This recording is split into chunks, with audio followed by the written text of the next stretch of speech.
কুরআন cipher নূর কুরআন হৃদয়ের জীবন কুরআন খোদা তাআলার কালাম কুরআন। আলহামদুলিল্লাহ রাব্বিল আলামিন ওয়াসসালাতু ওয়াসসালামু আলা সাইয়্যিদিল আমবিয়াই ওয়াল মুরসালিন আম্মা বা'দ ফাআউযু বিল্লাহি মিনাশ শাইতানির রাজীম বিসমিল্লাহির রাহমানির রহিম আসসালাতু ওয়াসসালামু আলাইকা ইয়া রাসূলাল্লাহ ওয়া আলা আলিকা ওয়া আসহাবিকা ইয়া হাবিবাল্লাহ আসসালাতু ওয়াসসালামু আলাইকা ইয়া নবিয়াল্লাহ ওয়া আলা আলিকা ওয়া আসহাবিকা ইয়া নূরাল্লাহ। দরুদে পাকের অগণিত ফজিলত ও বারাকাত হাদিসে পাকে বর্ণিত রয়েছে। আল্লাহ তাআলার সর্বশেষ ও সর্বশ্রেষ্ঠ নবী মুহাম্মদুর রাসূলুল্লাহ সাল্লাল্লাহু আলাইহি ওয়াসাল্লাম ইরশাদ করেন, যে ব্যক্তি আমার প্রতি দৈনিক 100 বার দরুদ শরীফ পড়বে, আল্লাহ তাআলা ওই ব্যক্তির কপালে লিখে দিবেন এই ব্যক্তি মুনাফিকি থেকে ও জাহান্নামের আগুন থেকে মুক্ত রয়েছে। সাল্লু আলাল হাবিব সাল্লাল্লাহু তাআলা আলা মুহাম্মদ সাল্লাল্লাহু আলাইহি ওয়াসাল্লাম সালাতাও ওয়া সালামান আলাইকা ইয়া সাইয়্যিদি ইয়া রাসূলুল্লাহ সাল্লাল্লাহু আলাইহি ওয়াসাল্লাম। রাসূল আরবি সাল্লাল্লাহু আলাইহি ওয়াসাল্লাম ইরশাদ করেন, আফদালুল আমালি আন-নিয়্যাতুস সাদিকা, সত্য নিয়ত সর্বোত্তম আমল। প্রিয় ইসলামী ভাইরা ও মাদানী চ্যানেল দর্শকবৃন্দ, আসুন মাদানী চ্যানেল ধারাবাহিক অনুষ্ঠান আমার রবের বাণী দেখার প্রারম্ভেই আমরা ভালো ভালো নিয়ত করে নেই, কেননা যে যত বেশি ভালো নিয়ত করবে সে তত বেশি সওয়াবের অধিকারী হবেন। আল্লাহ তাআলার সন্তুষ্টির জন্য, সওয়াব হাসিলের জন্য, ইলমে দ্বীন অর্জনের জন্য আমরা যা শুনবো তার উপর আমল করে অন্যের নিকট পৌঁছে দেওয়ার জন্য আমরা এই অনুষ্ঠান শেষ পর্যন্ত দেখব ইনশাআল্লাহুল কারীম। আমার রবের বাণী অনুষ্ঠানে আমরা প্রতি সপ্তাহে আলহামদুলিল্লাহ বিশেষ একটি ভিডিও দেখে থাকি। নবী আলাইহিস সালাতু ওয়াস সালামের জিন্দেগি, সম্প্রদায় এবং বিভিন্ন নসিহাত। প্রিয় ইসলামী ভাইয়েরা ও মাদানী চ্যানেল দর্শকবৃন্দ, আসুন আমরা যাব আমাদের সেগমেন্টের দিকে। জি, চালিয়ে দিন।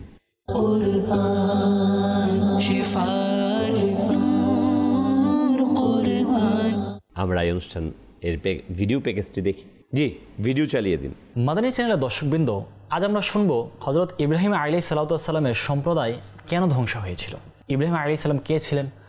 মুসলমান জাতির পিতা, আল্লাহ পাকের নবী ছিলেন এবং আল্লাহ পাক তাকে খলিল, নিজের বন্ধু বানিয়েছিলেন। হযরত ইব্রাহিম আলাইহিস সালাতু ওয়াস সালামের বংশের মধ্যে অনেক আম্বিয়ায়ে কেরামের জন্ম হয়েছে।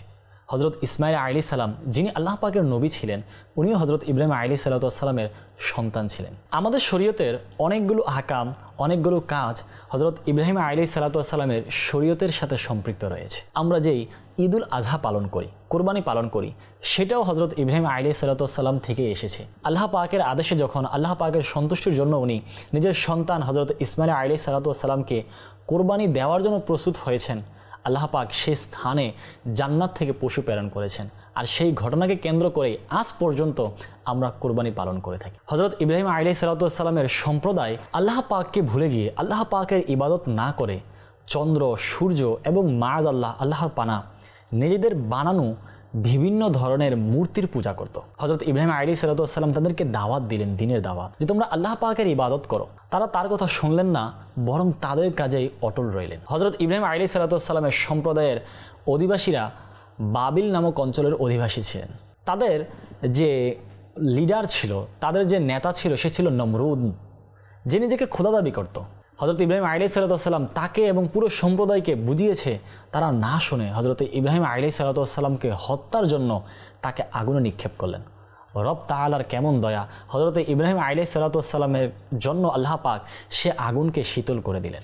এই ঘটনা দেখার পরেও তার সম্প্রদায় এটি থেকে শিক্ষা না নিয়ে তাদের গুনাহের প্রতি অটল ছিল। আল্লাহ পাক রাব্বুল আলামিন তাদেরকে ধ্বংস করে দিলেন। বলা হয় তাদের ধ্বংসের কারণ হচ্ছে অহংকার। রবকে ব্যতীত অপরের ইবাদত করা মাধ্যমে এবং নবী আলাইহিস সালাতু ওয়াস সালামকে অস্বীকার করার কারণে তারা ধ্বংস হয়েছিল। শিক্ষা আমাদের জন্য, যত বড় গোত্রই হোক না কেন, যতই ক্ষমতাশীল ব্যক্তি হোক না কেন, যদি রবের অসন্তুষ্টির কারণের কোনো কাজ করে থাকে, রব ব্যতীত অপর কারো উপাস্য করে, অপর কাউকে খোদা মনে করে, একদিন ধ্বংস হতেই হবে।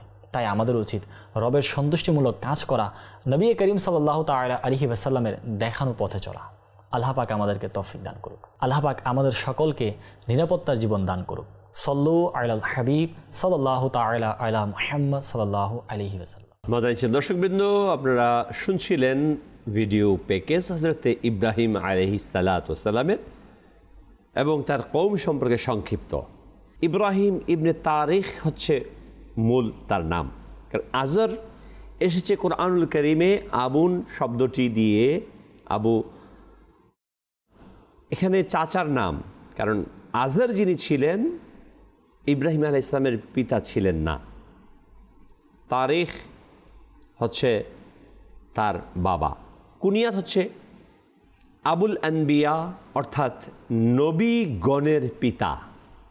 ইসমাইল আলাইহিস সালাম থেকে নিয়ে আমাদের প্রিয় আকা সাল্লাল্লাহু আলাইহি সাল্লাম বংশ পরম্পরায় এভাবেই পৃথিবীতে আগমন করেন। হযরত ইব্রাহিম আলাইহিস সালাম ছিলেন হযরত নূহ আলাইহিস সালামের পুত্র, শাম এর বংশধর। ইব্রাহিম আলাইহিস সালাতু ওয়াস সালাম বাবেল বা উর নামক শহরে, বর্তমান যা ইরাকের দক্ষিণাঞ্চলে অবস্থিত, সেখানে জন্মগ্রহণ করেন।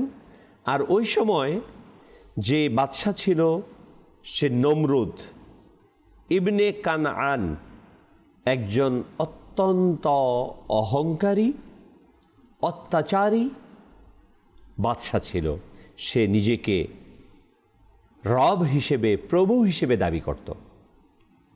প্রিয় ইসলামী ভাইরা ও মাদানী চ্যানেল দর্শকবৃন্দু, হযরতে ইব্রাহিম আলাইহিস সালাতু ওয়াস সালামের বাবা যে নাম আজর বলা হয়, এটা রেফারেন্স দেওয়া, আসলে আজর না, তারিখ হচ্ছে তার বাবার নাম। কারণ আজরের ব্যাপারে যেটা আসছে, সে মূর্তি নির্মাতা ও মূর্তি পূজারী ছিলেন। কোনো নবী আলাইহিস সালাতু ওয়াস সালামের বাবা কিংবা মা তারা মূর্তি পূজারী ছিলেন না। আদম আলাইহিস সালাতু ওয়াস সালাম থেকে নিয়ে প্রিয় আকাম সাল্লাল্লাহু আলাইহি ওয়াসাল্লাম পর্যন্ত নবীগণ আলাইহিস সালাম যারা এই ধারাবাহিকভাবে আসছেন, প্রত্যেকে পবিত্র নসল থেকে পৃথিবীতে আগমন করেছেন। হযরত ইব্রাহিম আলাইহিস সালামের সম্প্রদায় ছিল অসংখ্য দেবদেবীর বিশ্বাসী। তারা সূর্য, চাঁদ, তারা এবং বিভিন্ন মূর্তিগুলো মানুষের ভাগ্য নির্ধারণ করে এটা মনে করত। এবং নমরুদ নিজেকে প্রভু ঘোষণা করেছিল। আল্লাহ তাবারক ওয়া তাআলা হযরতে ইব্রাহিম আলাইহিস সালাতু ওয়াস সালামকে নবুয়ত দ্বারা ধন্য করেন এবং তার সম্প্রদায়কে হেদায়াত দানের জন্য তাকে মনোনীত করেন। হযরতে ইব্রাহিম আলাইহিস সালাম যখন মূর্তি পূজা খণ্ডন করে সব মূর্তিকে ভেঙে ফেলে, তখন লোকেরা তাকে শাস্তি দিতে বৃহৎ অগ্নিকুণ্ডে নিক্ষেপ করার জন্য প্রস্তুত হয়।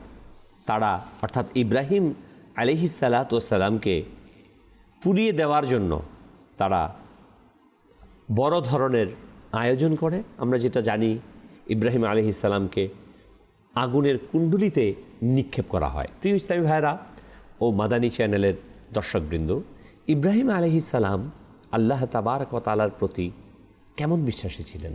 আল্লাহু আকবার। যখন ইব্রাহিম আলাইহিস সালামকে আগুনে নিক্ষেপ করা হয়, জিবরাইল আমিন আলাইহিস সালাম বললেন, হে ইব্রাহিম আলাইহিস সালাম, আমি কি আপনাকে সাহায্য করতে পারি? ইব্রাহিম আলাইহিস সালাম বলেন যে না, তোমার সাহায্যের কোনো প্রয়োজন নেই, আমার রব আমার জন্য যথেষ্ট। আগুনে নিক্ষেপ করার পর আল্লাহ তাবারক ওয়া তাআলা কুনি বারদা ওয়া সালামান আলা ইব্রাহিম, ইব্রাহিমের প্রতি আগুনকে ঠান্ডা হয়ে যাওয়ার নির্দেশ প্রদান করলেন। সাথে সাথে ইব্রাহিম আলাইহিস সালাতু ওয়াস সালাম এর জন্য ওই আগুন একেবারেই ঠান্ডা হয়ে গেল। ইব্রাহিম আলাইহিস সালাম ওই ব্যক্তিত্ব যিনি কাবাতুল্লাহকে নির্মাণ করেছিলেন। আল্লাহু আকবার। তার সন্তান হযরতে ইসমাইল আলা নবিগিনা ও আলাইহি সালাতু সালামকে সাথে নিয়ে কাবা ঘরকে নির্মাণ করেন। কাবা ঘর এটা পৃথিবীর শুরুতেই ছিল। নূহ আলাইহি সালাতু সালামের সময় আমরা জানি সারা পৃথিবী যখন প্লাবনে ডুবে যায়, ভেঙে যায়, কাবা ঘরের সেটাও ভেঙে যায়। হাজারে আসওয়াদ জাবালে আবু কুবাইসের মধ্যে রেখে দেওয়া হয়। ওই ভিত্তির উপর নির্ধারণ করে আল্লাহ তাআলা ইব্রাহিম আলাইহিস সালামকে নির্দেশ প্রদান করেন কাবাকে নির্মাণ করার জন্য। তার সন্তান ইসমাইল আলাইহিস সালামকে সাথে নিয়ে ইব্রাহিম ইসলাম কাবাকে নির্মাণ করেন। আজও আমরা যদি যাই মক্কাতুল মুকাররমাতে কাবার পাশে মাকামে ইব্রাহিম আমরা দেখতে পাই। কোরআনে পাকের ভাষায় মাকামে ইব্রাহিম মুসাল্লা, আল্লাহ তাআলা বলেন মাকামে ইব্রাহিমকে তোমরা মুসাল্লা বানাও। কাবা শরীফের পাশেই রয়েছে, পূর্ব পাশেই রয়েছে মাকামে ইব্রাহিম। এখানে আজও আমরা দেখতে পাই সেখানে সুবহানাল্লাহ ইব্রাহিম আলাইহিস সালামের পায়ের ছাপ। ইব্রাহিম আলাইহিস সালাম যখন এই কাবা শরীফকে নির্মাণ করেছিলেন, এই পাথর তাকে উপরে, নিচে, ডানে, বামে আধুনিক ক্রেন যেভাবে ব্যবহার হয়, হযরতে ইব্রাহিম আলা নবিগিনা ও আলাইহি সালাতু ওয়াসসালামের সময় আল্লাহ রাব্বুল আলামিন ইব্রাহিম আলাইহিস সালামের কে এই কাবা নির্মাণের জন্য পাথরকে দিয়েছিলেন। ইব্রাহিম আলাইহিস সালাম সেই পাথরের উপর আরোহণ করে কাবা শরীফকে নির্মাণ করেন। ইব্রাহিম আলাইহিস সালাম কাবা নির্মাণের পর বলেন, হে আল্লাহ, কি করব? আল্লাহু আকবার।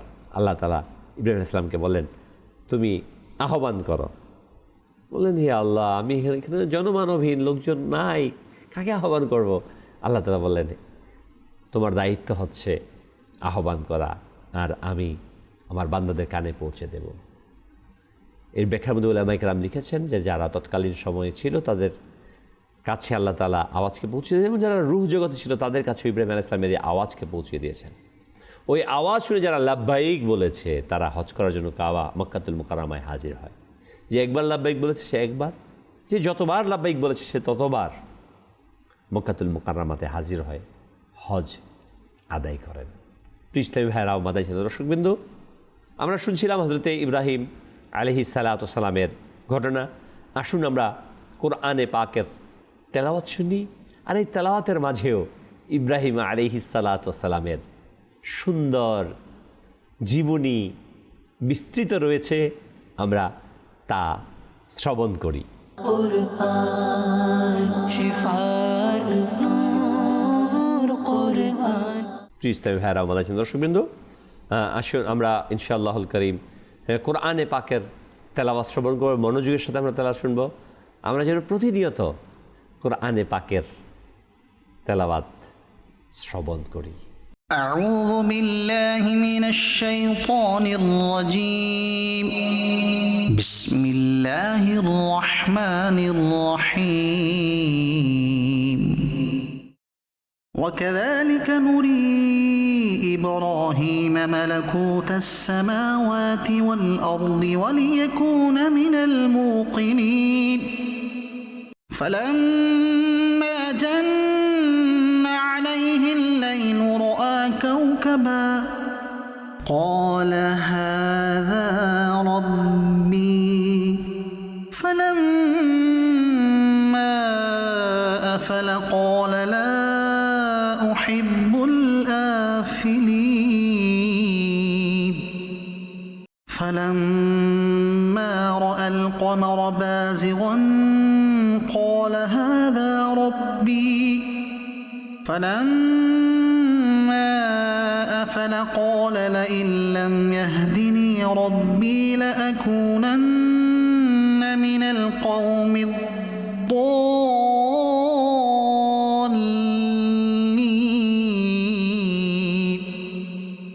فلما رأى الشمس بازغة قال هذا ربي هذا أكبر. فلما أفلت قال يا قوم إني بريء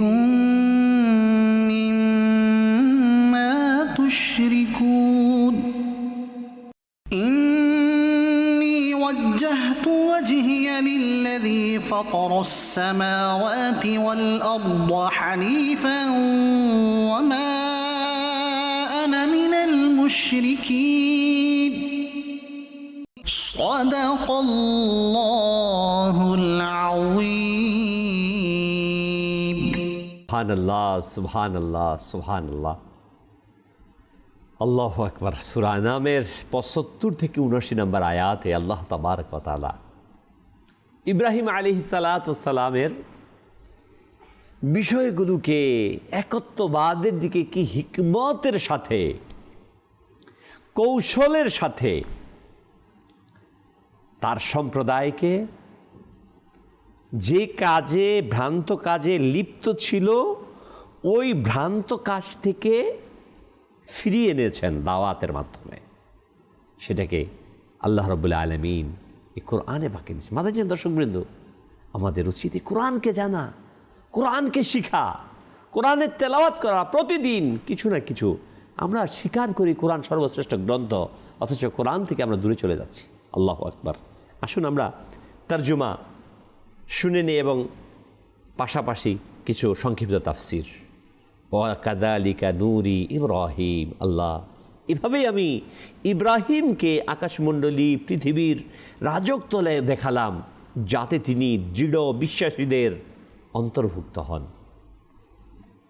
আল্লাহু আকবার। যখন ফালাম্মা জান্না আলাইহিল লাইল, যখন রাত তাকে আচ্ছন্ন করলো, রাত হলো, তিনি এক নক্ষত্র দেখলেন, তারকা, নক্ষত্র দেখলেন, তারকা দেখলেন, বললেন এটাই কি আমার রব? কিন্তু তা যখন অস্ত গেল, বললেন আমি অস্তমিত বস্তুকে ভালোবাসি না। আল্লাহু আকবার। যখন তিনি চাঁদকে উদিত হতে দেখলেন, বললেন এটাই কি আমার রব? প্রশ্নবোধক। কিন্তু যখন অস্ত গেল, বললেন যদি আমার রব আমাকে পথ প্রদর্শন না করে, তবে আমি অবশ্যই পথভ্রষ্টদের অন্তর্ভুক্ত হব। যখন সূর্যকে উদিত হতে দেখলেন, বললেন এটাই কি আমার রব? এ তো আরও বড়। কিন্তু যখন তা অস্ত গেল, বললেন হে আমার সম্প্রদায়, আমি তোমাদের শিরক থেকে নির্দোষ। ইন্নী ওয়াজ্জাহাতু, অতঃপর বললেন নিশ্চয়ই আমি আমার মুখ ফিরিয়েছি তারই দিকে, যিনি আকাশমণ্ডলী পৃথিবীকে সৃষ্টি করেছেন একনিষ্ঠভাবে, আর আমি মুশরিকদের অন্তর্ভুক্ত নই। এই আয়াতে কারিমাগুলোর মাঝে প্রিয় ইসলামী ভাইয়েরা ও মাদানী দর্শকবৃন্দ, ইব্রাহিম আলাইহিস সালাতু ওয়াস সালাম তিনি মানব জাতিকে যে হেদায়েতের পথ দেখিয়েছেন, এ বিষয়ে স্পষ্ট হয়েছে। আল্লাহ তাআলা ইব্রাহিম আলাইহিস সালামকে আকাশ ও জমিনের সৃষ্টির জটিলতা, সূক্ষ্ম নিদর্শন, সৃষ্টিকর্তার ক্ষমতার চিহ্ন দেখান, যাতে তিনি চিন্তা করেন আল্লাহ একতে দৃঢ় বিশ্বাসী উপনীত হন। মালাকুত ওয়া কাযালিকা নূরি ইব্রাহিম মালাকুত। মালাকুত শব্দটি মুল্ক থেকে এসেছে, মহাশক্তি ও কর্তৃত্ব। এখানে বোঝানো হয়েছে যে আল্লাহ তাআলা তাকে মহাবিশ্বের অভ্যন্তরীণ রহস্য ও সৃষ্টির ব্যবস্থা দেখিয়েছিলেন, যাতে তিনি চিন্তা করেন, জেনে নেন যে সব কিছুর মালিক একমাত্র আল্লাহ। আমরা যারা আছি, আমরা শুনে ইমানদার হয়েছি, দেখে না। নবী আলাইহিস সালাম বলেছেন, আমরা বিশ্বাস করেছি। কিন্তু আম্বিয়া কেরাম আলাইহিস সালাম, তাদেরকে আল্লাহ তাআলা রহস্য সম্পর্কে জানিয়েছেন। নবী সাল্লাল্লাহু আলাইহি সাল্লাম আল্লাহ তাআলাকে দেখেছেন, আইনুল ইয়াকিন, চোখ দ্বারা দেখে তারা বিশ্বাস করেছেন। তাদের মাঝে আমাদের মাঝে বিস্তর ফারাক অবস্থান। ইব্রাহিম আলাইহিস সালামের ব্যাপারে আসছে যে আমি তাকে দেখিয়েছি। ইব্রাহিম আলাইহিস সালাতু ওয়াস সালাম তার সম্প্রদায়ের মাঝে কেউ তারকার, নক্ষত্ররাজি পূজা করত, কেউ চন্দ্রের, কেউ সূর্যের। ইব্রাহিম আলাইহিস সালাম যখন রাত আসলো, তারকা উদিত হলো, তাকালেন তারকা, বললেন ক্বালা হাযা রাব্বি, এটা কি আমার রব? ইব্রাহিম ইসলাম কিন্তু এটা বলেননি যে এটাই আমার রব, প্রশ্নবোধক, হাযা রাব্বি, এটা কি আমার প্রভু? যখন সেটা অস্তমিত হলো, ফালাম্মা আফালা, যখন সেটা অস্তমিত হলো তখন বললেন, যেটা অস্তমিত বস্তুকে, যেটা নিঃশেষ হয়ে যায়, ডুবে যায়, এটাকে আমি ভালোবাসি না, এটা আমার প্রভু হতে পারে না। আবার যখন চাঁদ উদিত হলো, ফালাম্মা রাআল কমার, যখন চাঁদ উদিত হতে দেখলো, বলল ক্বালা হাযা রব্বি, এটা কি আমার প্রভু? কিন্তু তা যখন অস্ত হয়ে গেল, বললেন যদি আমার রব আমাকে পথ প্রদর্শন না করেন তবে আমি অবশ্যই পথভ্রষ্টদের অন্তর্ভুক্ত। আল্লাহ তাআলাই একমাত্র যিনি আমাদেরকে হেদায়াত দান করেন, হেদায়াতের মালিক আল্লাহ তাআলা।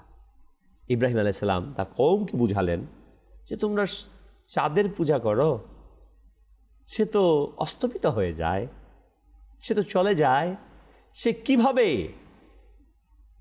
রব হতে পারে? আল্লাহু আকবার। যেহেতু তারা চাঁদের পূজা করত, তাদেরকে বুঝালেন। অতঃপর হযরতে ইব্রাহিম আলাইহিস ফালাম্মা রাআ শামস, যখন সূর্য দেখলেন, বললেন ক্বালা হাযা রব্বি হাযা আকবার, এটাই কি আমার প্রভু? এটা তো বড়, তারকার চাঁদের তুলনায় বড় দেখায়, এটাই কি আমার রব? কিন্তু ফালাম্মা আফালাত ক্বালা ইয়া কওমি ইন্নী বারীউম মিম্মা তুশরিকুন, যখন অস্ত গেল তখন বলে, হে আমার সম্প্রদায়, আমি তোমাদের শিরক থেকে নির্দোষ, আমি শিরক করি না, আমি এগুলোকে মানি না প্রভু হিসেবে। মনে রাখবেন প্রিয় ইসলামী ভাইরা, মাদানী দর্শকবৃন্দ, 1 সেকেন্ডের 1000 ভাগের 1 ভাগও যদি হয়, ওই মুহূর্তের জন্য কোনো আম্বিয়ে কেরাম আলাইহিস সালাম শিরক করেননি। হাযা রব্বি, এটা প্রশ্নবোধক ছিল, প্রশ্ন করা, যেটা কি আমার প্রভু? এটা প্রভু, এটা না। ইব্রাহিম আলাইহিস সালাম কখনো শিরক মুক্ত হিসেবে, শুধু নবীগণ নন, নবীগণ আলাইহিস সালামের পিতামাতা যে নসল থেকে আসে, ওই নসলের কেউ কখনো মুশরিক না। নবীগণ তো অনেক ঊর্ধ্বে, অনেক ঊর্ধ্বে নবীগণ আলাইহিস সালাম, বরং তাদের পিতামাতা, যেমন আমাদের প্রিয় আকা সাল্লাল্লাহু আলাইহি ওয়াসাল্লামের বাবাজান হযরতে আব্দুল্লাহ রাদিয়াল্লাহু তাআলা আন, হযরতে আমিনা রাদিয়াল্লাহু তাআলা আনহা, ওনারা পুত পবিত্র, ওনারা কখনো মূর্তি পূজারী ছিলেন না, মুশরিক ছিলেন না। ওই জামানায় আইয়েমে জাহিলিয়াতের মাঝে আমরা জানি, ইতিহাস থেকে আমরা শিখেছি, জেনেছি যে আইয়েমে জাহিলিয়াতের মাঝে হাজারো বিষয়ের পূজারী ছিল, কিন্তু একটা সম্প্রদায় ছিল যাদেরকে হানিফ সম্প্রদায় বলা হয়, যারা একত্ববাদে বিশ্বাসী। মাদানী ছিল দর্শকবৃন্দ, যখন কোনো নবী আলাইহিস সালাম পৃথিবীতে ছিলেন না, তখন ওই পৃথিবীর মানুষ একটা গোত্র, একটা সম্প্রদায়, তারা একত্ববাদে বিশ্বাসী ছিল যে আমাদের স্রষ্টা একজন আছে। ইব্রাহিম আলাইহিস সালাম হচ্ছেন ওই একত্ববাদের, আল্লাহু আকবার, আমাদের মুসলিম উম্মার, মুসলিম জাতের তিনি পিতা। আল্লাহু আকবার। আল্লাহ তাআলার পরিচয়কে, আল্লাহ তাআলার একত্ববাদকে ইব্রাহিম আলাইহিস সালাম আমাদেরকে শিখিয়েছেন। অতঃপর ইব্রাহিম আলাইহিস সালাম বলেন, ইন্নী ওয়াজ্জাহাতু ওয়াজহিয়া লিল্লাযী ফাতারাস সামাওয়াতি ওয়াল আরদ হানিফা ওয়া মা আনা মিনাল মুশরিকিন, নিশ্চয় আমি আমার মুখ ফিরিয়েছি তার দিকে যিনি আকাশমণ্ডলী ও পৃথিবী সৃষ্টি করেছেন একনিষ্ঠভাবে, আর আমি মুশরিকদের অন্তর্ভুক্ত নই। মাদানী চ্যানেল দর্শকবৃন্দ, সবচেয়ে বড় কাজ হচ্ছে আমাদেরকে একত্ববাদে বিশ্বাসী হওয়া, আল্লাহ রব্বুল আলামিনের প্রতি বিশ্বাস রাখা, একত্ববাদে বিশ্বাসী হওয়া। আকীদার ক্ষেত্রে আমাদেরকে পরিপূর্ণ আম্বিয়ে কেরাম আলাইহিস সালাম যেগুলো আমাদেরকে শিখিয়েছেন, ওই বিষয়টাকে পরিপূর্ণতার সাথে বিশ্বাস স্থাপন করা। আল্লাহ তাআলার ব্যাপারে ওই আকীদা রাখতে হবে যেটা আমার প্রিয় আকা সাল্লাল্লাহু আলাইহি ওয়াসাল্লাম শিখিয়েছেন। কোরআনুল কারীম যেটা আমাদেরকে শিক্ষা দিয়েছেন। আল্লাহ তাবারাক ওয়া তাআলা, আল্লাহ তাআলার পরিচয় সম্পর্কে যখন মক্কার কুরাইশরা, কাফিররা, অমুসলিমরা সরকারে দু আলম সাল্লাল্লাহু আলাইহি ওয়াসাল্লামকে জিজ্ঞাসা করতে লাগলো, আল্লাহ কেমন, আল্লাহ দেখতে কেমন, সে স্বর্ণের তৈরি না রূপার তৈরি, তিনি উপরে না নিচে, কেমন, কি হবে, তার বংশ কি, তার পরবর্তী জেনারেশন কে হবে। আল্লাহ তাবারক ওয়া তাআলা তার পরিচয় বর্ণনা করতে গিয়ে বললেন, আয় মাহবুব আপনি বলে দিন, কুল হুয়াল্লাহু আহাদ, আল্লাহ এক, অদ্বিতীয়, দ্বিতীয়টি কেউ নেই। আল্লাহুস সামাদ, আল্লাহ তাআলা অমুখাপেক্ষী। লাম ইয়ালিদ ওয়া লাম ইউলাদ, তিনি কাউকে জন্ম দেননি, কারো থেকে জন্ম নেননি। লাম ইয়ালিদ ওয়া লাম ইউলাদ, কারো থেকে তিনি জন্ম নেননি, কাউকে জন্ম দেন। আল্লাহুস সামাদ, আল্লাহ অমুখাপেক্ষী। আল্লাহ তাআলা হাত ছাড়া ধরেন, চোখ ছাড়া দেখেন, কান ছাড়া শুনেন, পা ছাড়া চলেন। দেখার জন্য চোখ, এটা সৃষ্টির জন্য দরকার, স্রষ্টার জন্য নয়। আল্লাহ তাবারক ওয়া তাআলা সম্পর্কে আমাদের এই আকীদা রাখতে হবে, একত্ববাদ। আল্লাহ তাআলা এক, অদ্বিতীয়, এবং তিনি কোনো কিছুর মুখাপেক্ষী নন।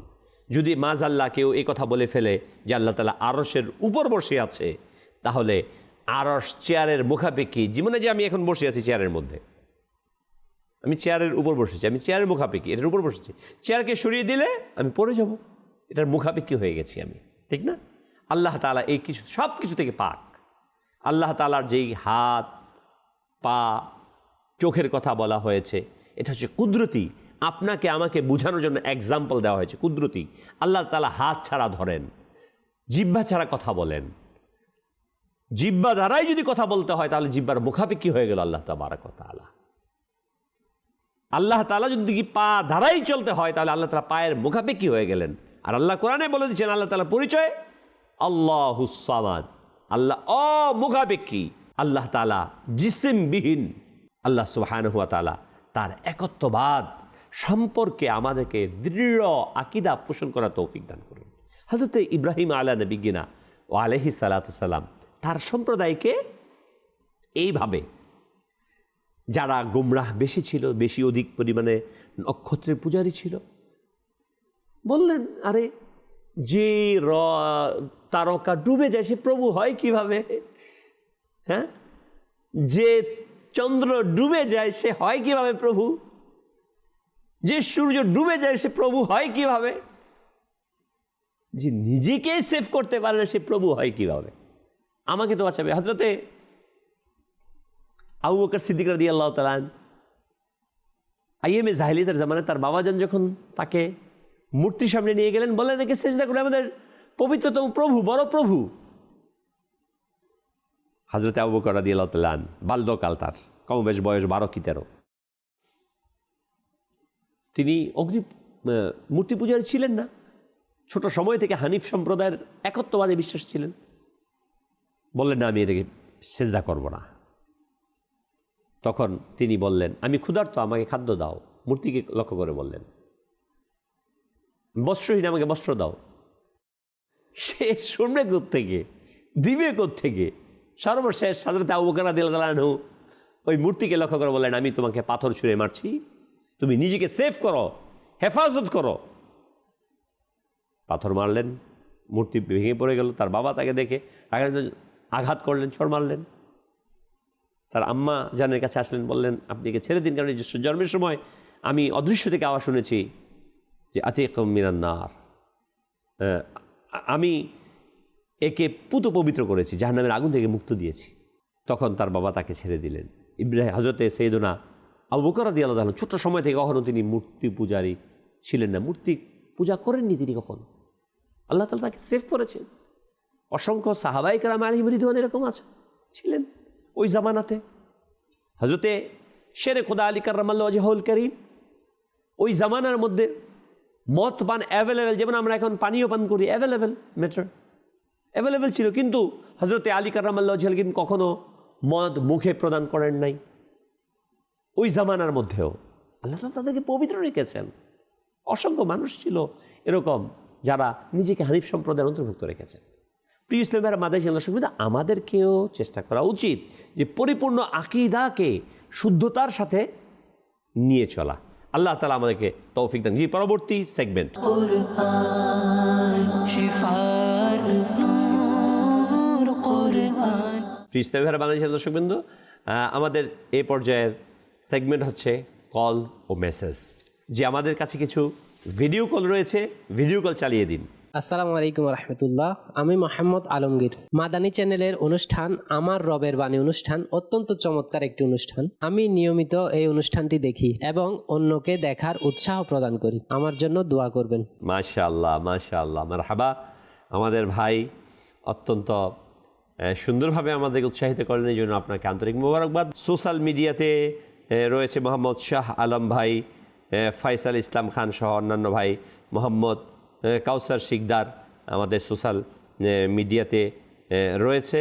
ইনশাআল্লাহুল করিম আপনাদের এই সম্পৃক্ততাকে আমাদের আরও অগ্রসর করবে। জি, পরবর্তী কল। আসসালামু আলাইকুম, আমার নাম মোহাম্মদ নাসির আত্তারি। আমার রবের বাণী একটি খুব দারুণ অনুষ্ঠান। আমি আমার পরিবারের সকলে মিলে দেখি। আমার জন্য দোয়া করবেন। মাশাআল্লাহ, মাশাআল্লাহ, মারহাবা। মাদানী চ্যানেলের প্রতিটা অনুষ্ঠানই সুন্দর, আর মাদানী চ্যানেল এর প্রত্যেকটা অনুষ্ঠান আলহামদুলিল্লাহ সুম্মা আলহামদুলিল্লাহ পরিবারের সকল সদস্যকে নিয়ে দেখার মতো অনুষ্ঠান। আমি অনুরোধ জানাবো আপনাদের সকলকে যে আপনারা মাদানী চ্যানেলের অনুষ্ঠানের সার্বিক বিষয়ে সহযোগিতায় এগিয়ে আসবেন ইনশাআল্লাহুল করিম। আমাদের সকলের সহযোগিতায় আরও এগিয়ে যাবে। আল্লাহ তাআলা আমাদেরকে তৌফিক দান। জি, পরবর্তী কল। আসসালামু আলাইকুম, আমি শেখ মঞ্জুর আলী। মাদানী চ্যানেলের অনুষ্ঠান আমার রবের বাণী অত্যন্ত সুন্দর উপযোগী একটি অনুষ্ঠান। আশা করি মাদানী চ্যানেল বাংলায় এরকম অনুষ্ঠান আরও আমাদেরকে দেবেন। আমার জন্য এবং আমার পরিবারের জন্য দোয়া করবেন ইনশাআল্লাহ করিম। আল্লাহ তাআলা আপনার প্রতি, আপনার পরিবারের প্রতি কল্যাণ দান করুন। অনেক অনেক মুবারকবাদ। জি, আমরা পরবর্তী সেগমেন্টে দিয়ে যাব। শিফার নূর কোরআন। প্রিয় ইসলামী ভাইরা ও মাদানী দর্শকবৃন্দ, এই পর্যায়ে আমাদের সেগমেন্ট হচ্ছে জাতি। হযরতে ইব্রাহিম আলা নাবিয়িনা ওয়া আলাইহিস সালাতু ওয়াস সালাম যে জায়গাতে জন্মগ্রহণ করেছেন তা ছিল বাবেল, উরুসালিমের নিকটবর্তী কালদি জাতির অঞ্চলে, বর্তমানে ইরাকের দক্ষিণাঞ্চলে। সেই সময় এই অঞ্চলের রাজা ছিলেন নমরুদ, যাকে কোরআনে ইঙ্গিত করা হয়েছে। ইব্রাহিম আলাইহিস সালামের সম্প্রদায়কে বলা হয় কালদীয় জাতি অথবা বাবিলীয়। যে বাবিলীয় সম্প্রদায় আমরা শুনেছি, বেবিলন সম্প্রদায় এই সভ্যতার মাঝে আসছেন। কওমু নমরুদ বা কওমে ইব্রাহিম বলেও কোরআনুল করিমের মাঝে বা ইতিহাসের মধ্যে বলা হয়েছে, যেহেতু তাদের নাম ইব্রাহিম আলাইহিস সালাম, তিনি আল্লাহ রাব্বুল আলামিনের মনোনীত নবী ছিলেন। একত্ববাদের দাওয়াত দিয়ে অসংখ্য মানুষকে হেদায়াত করেছেন এবং বিখ্যাত হয়েছেন এই জন্য সম্প্রদায় কওমে ইব্রাহিম। আর নমরুদ যেহেতু তৎকালীন সময়ে বাদশা ছিল, এই জন্য কওমে নমরুদও বলা হয়েছে। তারা ছিলেন হযরতে নূহ আলাইহিস সালামের পুত্র শাম এর বংশধর। সময়ের বিবর্তনে তারা তাওহীদের শিক্ষা ভুলে গিয়ে মূর্তি নক্ষত্র পূজায় লিপ্ত হয়েছিল। মাদানী চ্যানেলের দর্শকবৃন্দ মনে রাখবেন, পৃথিবীতে সবচাইতে বড় গুনাহ অপরাধ হচ্ছে একত্ববাদকে ভুলে যাওয়া, আল্লাহ ছাড়া অন্য কাউকে প্রভু হিসেবে মানা। কোনো অবস্থাতেই, কোনো অ্যাঙ্গেলে, কোনোভাবে একজন মুসলমান মূর্তি পূজাকে সমর্থন করতে পারে না। পৃথিবীতে আম্বিয়ে কেরাম আলাইহিস সালাম আগমন করেছেন মিথ্যা প্রভুগুলোকে ভেঙে এক আল্লাহ তাআলার ইবাদতের দিকে নিয়ে আসার জন্য। রাসূল আরবি সাল্লাল্লাহু আলাইহি সাল্লাম ইরশাদ ফরমান, আল্লাহ তাআলা আমাকে পৃথিবীতে পাঠিয়েছেন মিথ্যা প্রভু মূর্তিগুলোকে এবং বাদ্যযন্ত্রকে ধ্বংস করার জন্য। তার মানে আমরা বুঝতে পারছি, অতএব কোনো অ্যাঙ্গেল থেকে, হ্যাঁ, যার যার ধর্ম সে পালন করতে পারে। আমার কাজ হচ্ছে যে মুসলিম হিসেবে আমি আমার ইসলামের সৌন্দর্যকে, একত্ববাদের দাওয়াতকে উত্তম চরিত্রের মাধ্যমে, উত্তম আখলাকের মাধ্যমে উপস্থাপন করব।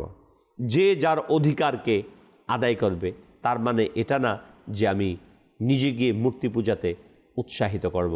কারণ কোন নবী আলাইহিস সালাতু সালাম এই পৃথিবীতে মূর্তি পূজাকে উৎসাহিত কোথাও করেননি।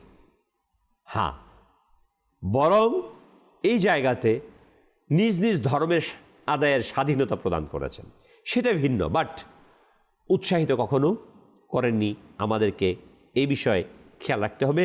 আমরা শুনছিলাম জাতি সম্পর্কে যে নক্ষত্র গ্রহ পূজা তারা এই সম্প্রদায়ের লোকেরা, ইব্রাহিম আলাইহিস সালামের জাতি বিশ্বাস ছিল। তারা বহু দেবদেবীর মতবাদে বিশ্বাস রেখেছে, নক্ষত্র ও গ্রহ পূজা।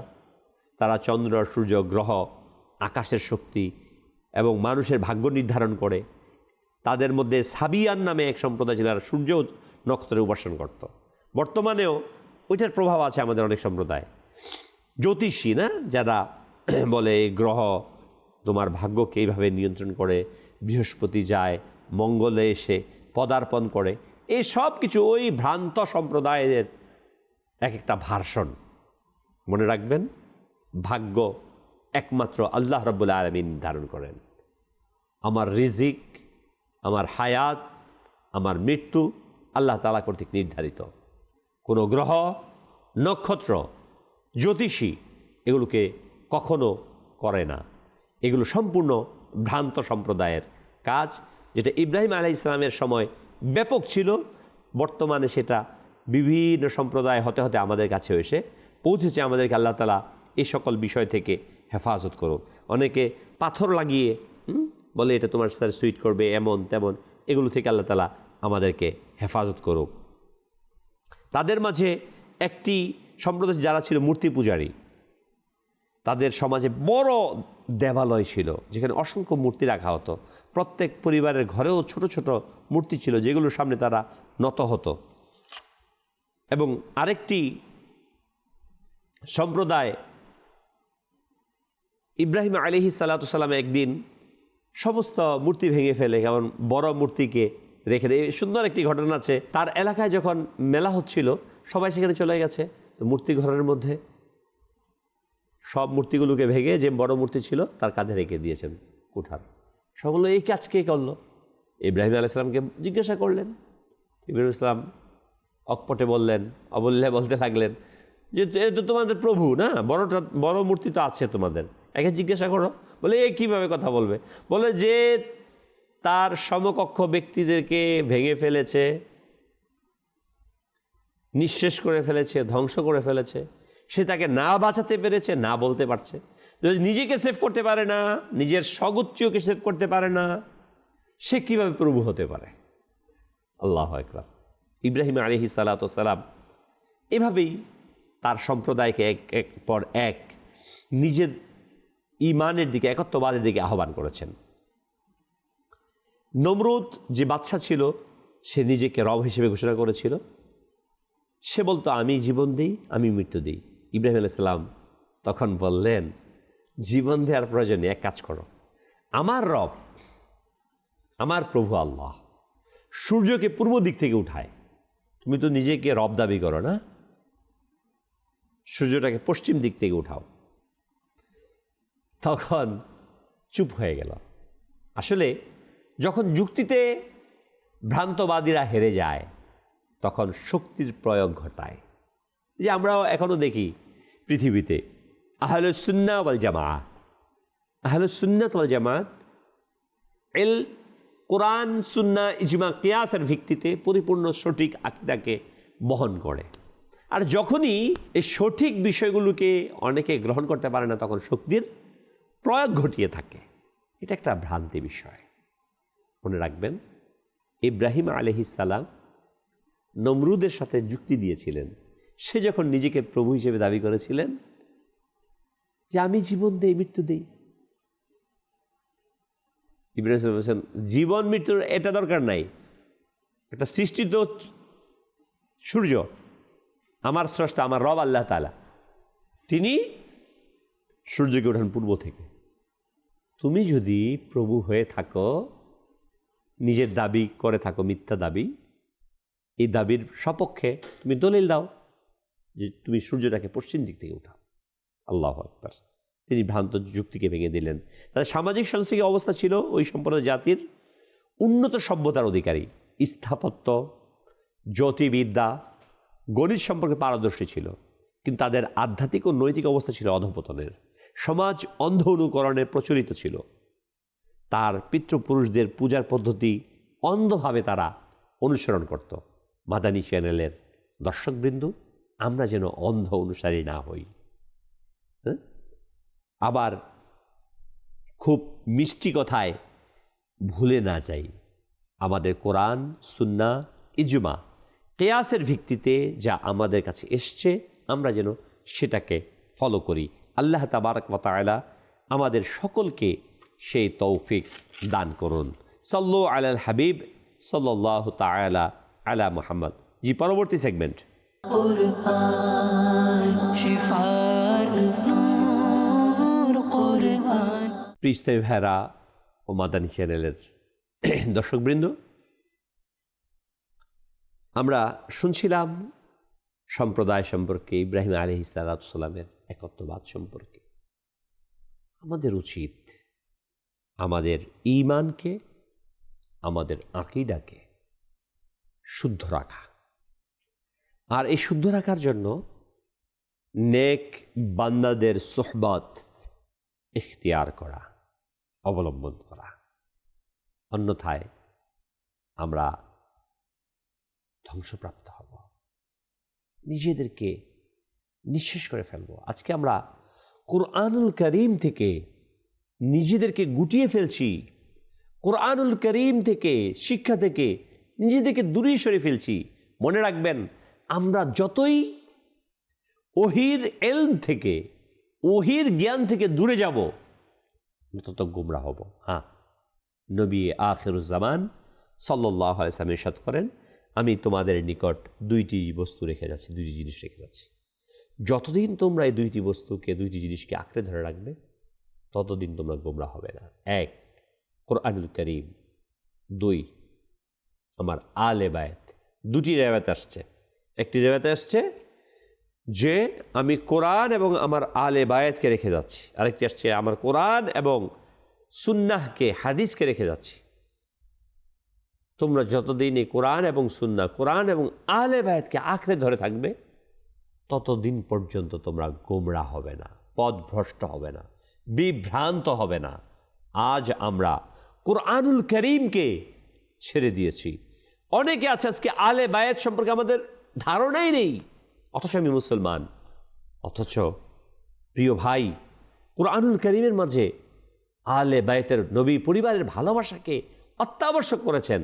নবীর পরিবারকে ভালোবাসা আমাদের উপর ফরজ রয়েছে। এবং নবী আকরাম সাল্লাল্লাহু আলাইহি সাল্লাম ইরশাদ ফরমান, একজন পিতার উপর তিনটি বিষয় ওয়াজিব রয়েছে। এক, নবীর ভালোবাসা শিক্ষা দেওয়া। দুই, নবীর পরিবারের ভালোবাসাকে শিক্ষা দেওয়া। তিন, কোরআনুল কারীমের শিক্ষা দেওয়া। অথচ আমি পিতা হয়েছি, বৃদ্ধ হয়ে গেছি, আমি আমার কাজ, আমার সন্তানকে যেটা আমার শিক্ষা দেওয়া দরকার সেটা শিক্ষা দিচ্ছি না, কারণ আমিই তো জানি না। আমি আপনাকে অনুরোধ জানাবো, আজ ইব্রাহিম আলাইহিস সালাতু ওয়াস সালামের সম্প্রদায় সম্পর্কে শুনলাম, একত্ববাদের দাওয়াতকে তিনি কিভাবে জমিনের মধ্যে প্রতিষ্ঠিত করেছেন। একত্ববাদের দাওয়াতকে প্রতিষ্ঠিত করতে গিয়ে ইব্রাহিম আলাইহিস সালামকে অসংখ্যবার নির্যাতন, নিপীড়ন সহ্য করতে হয়েছে। এমনকি তাকে অগ্নি কুণ্ডলিতে নিক্ষেপ করেছেন। কোরবান যান, যখন তিনি স্থির ছিলেন, আল্লাহর প্রতি তাওয়াক্কুল করেছেন, ওই আগুনের কুণ্ড, ওই অগ্নিকুণ্ডটা শান্তির বাগানে পরিণত হয়ে গেছে।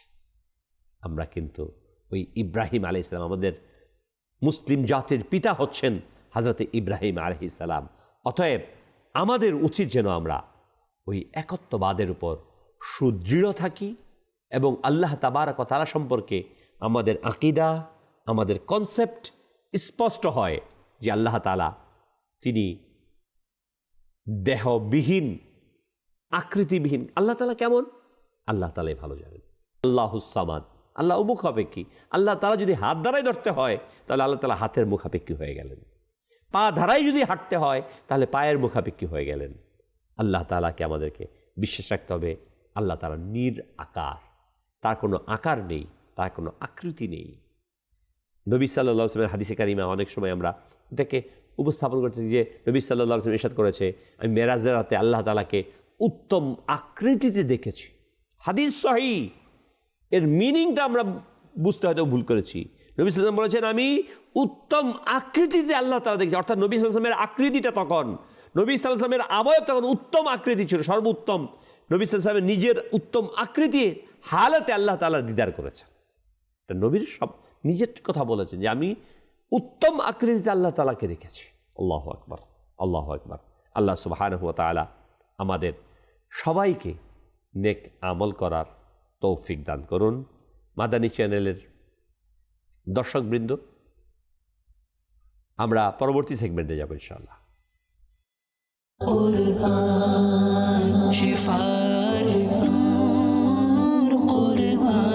আজকের বার্তা এবং আগামী বিষয়ে আমি এটাই বলবো যে আসুন আজকের বার্তা এটাই গ্রহণ করি, আমরা হৃদয়ের মাঝে এক রব তাআলাকে গ্রহণ করে নিই। আল্লাহকে যেমনভাবে বিশ্বাস করার প্রয়োজন, আল্লাহুস সামাদ, আল্লাহ অমুখাপেক্ষী, এটাকে ধারণ করি। তাওহীদ ও রিসালাতকে আঁকড়ে ধরি। এই মাদানী চ্যানেলের আমার রবের বাণী অনুষ্ঠান করার মূল উদ্দেশ্যই হচ্ছে কোরআনের মেসেজকে আপনার আমার কাছে পৌঁছে দেয়া। আবারও আরজ করছি, কোরআনকে ছেড়ে দিয়েছি আমরা। অমুকে স্বপ্নে দেখেছে, এটা এর পিছনে দৌড়াচ্ছি। কেউ তেল দিয়ে ঘুমালো, স্বপ্নে দেখলো, এর পিছনে ছুটলাম।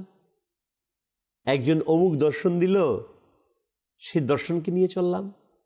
অথচ শাশ্বত গ্রন্থ আল কোরআন, যালিকাল কিতাব লা রাইবা ফি হুদাল লিল মুত্তাকিন, এটি এমন একটি কিতাব যাতে বিন্দুমাত্র সন্দেহের অবকাশ নেই এবং মুত্তাকিদের জন্য পথ প্রদর্শনকারী। এই কোরআনকে আমরা ভুলে যাচ্ছি, কোরআনকে ছেড়ে দিয়েছি। আজকে যত মতামত, যত মত পার্থক্য, এর মূল কারণ হচ্ছে ওহির ইলম থেকে, কোরআনের জ্ঞান থেকে আমরা দূরে সরে গিয়েছি। অমুক অমুক অমুকের মত না, আমার প্রথম কথা হচ্ছে কোরআনুল করিম। আলহামদুলিল্লাহ, আহলে সুন্নাত ওয়াল জামাআত, দাওয়াতে ইসলামী কোরআনের উপর পরিপূর্ণ আঁকড়ে ধরেছে। কোরআন এবং সুন্নাহ, আহলে বাইত, যেটা নবী সাল্লাল্লাহু আলাইহি ওয়াসাল্লাম বিদায় হজে ইরশাদ করে গিয়েছেন, আহলে বাইত এবং কোরআনকে আঁকড়ে ধরেছেন। আসুন আমিও নিজের জীবনকে কোরআনের রঙে রঙিন করি, দাওয়াত ইসলামীর সাথে সম্পৃক্ত হই, উভয় জগতে সফল কাম হব। আল্লাহ রাব্বুল আলামিন আমাদের সেই তৌফিক দান করুক। মাদানী চ্যানেলের দর্শকবৃন্দ, আগামীর সপ্তাহের বিষয় হবে হযরতে ইসমাঈল আলাইহিস সালাম, যিনি তার বাবাজান ইব্রাহিম আলাইহিস সালামের এক আনুগত্য সন্তান ছিলেন। বিশ্বের মুসলিম উম্মার এক অনন্য দৃষ্টান্ত, নিজের জীবনকে উৎসর্গ করেছিলেন বাবাজানের নির্দেশনা পালনে, রব তাআলার সন্তুষ্টির জন্য। আমরা সেই বিষয় নিয়ে আগামী অনুষ্ঠান দেখব। আল্লাহ সুবহানাহু ওয়া তাআলা আমাদের প্রত্যেককে তাওহীদ ও রিসালাত ধারণ করে হৃদয়ের মাঝে আলে বায়তের মুহাব্বতকে স্থাপন করার, হাকিকি ইমানদার হওয়ার তৌফিক দান করুন। আমিন। বিজাহিন নবীল আমিন সাল্লাল্লাহু আলাইহি ওয়াসাল্লাম। সাল্লু আলাল হাবিব সাল্লাল্লাহু তাআলা আলা মুহাম্মদ। Qur'an shifa